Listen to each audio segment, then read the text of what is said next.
While Rachel Maddow was questioning Bernie Sanders during her one-on-one interview with him, the issue of the media's coverage of Donald Trump came up. And during Bernie Sanders' answer, I believe he delivered the best line. Let's take a look.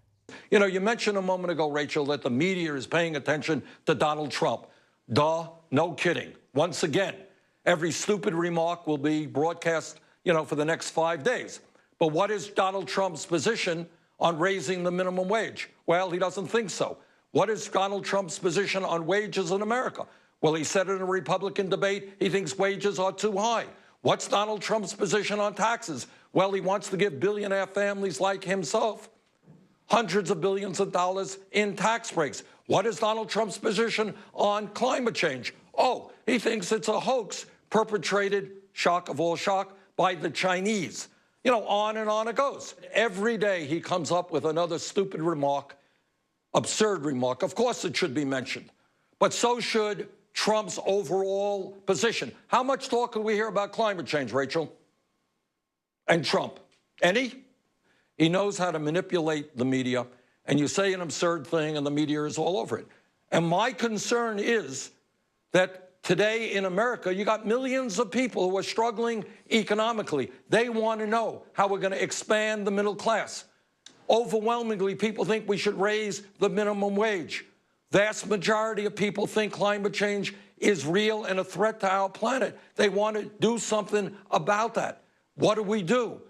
Vast majority of the people think the wealthiest people in this country should start paying their fair share of taxes. But if we don't discuss those issues, it creates the climate for people like Donald Trump to do much better than he really has a right to do. So we included a lot of context in his answer because I want you guys to know exactly what he was talking about. But my favorite line is when he mentioned climate change, because that continues to be the neglected issue in every election, whether it's a midterm election, whether it's a general election. It's just mentioned in passing. It's not an important issue. No one really genuinely cares about it. And I love the fact that out of this entire 3-hour-long event, Bernie Sanders was the only person who brought it up and did so in an aggressive enough way to capture people's attention.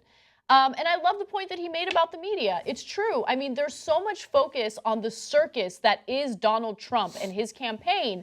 And it started out with, covering him in an entertaining way because no one took him seriously. And then it immediately went from that to taking him very seriously. And all of a sudden, he's a viable candidate. And we want to ask him softball questions because we want access to him. There was never a middle ground there. And that's really a huge disservice to people who care about information and knowing about these candidates and how harmful or good they would be for this country. Again, it invented fears, right? Not invented fears, but focus on fears. Like he's focused on ISIS when he asked them about climate change. Oh, we got real problems.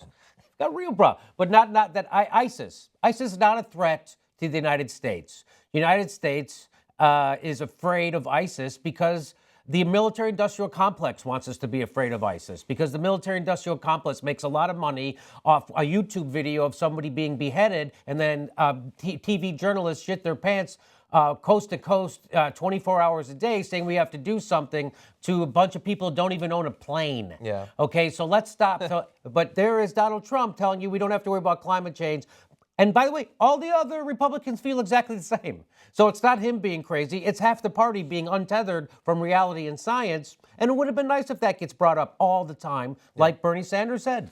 I've been, I think, developing a little bit in what I think about the media and Trump. And I read an interesting editorial today talking about the interaction that Chris Matthews had with Trump about abortion.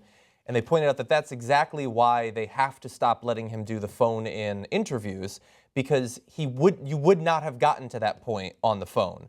Trump would have spoken over you, steamrolled you. You wouldn't be able to see his face. Like, only by sitting there and talking to him was he able to corral him into giving that answer.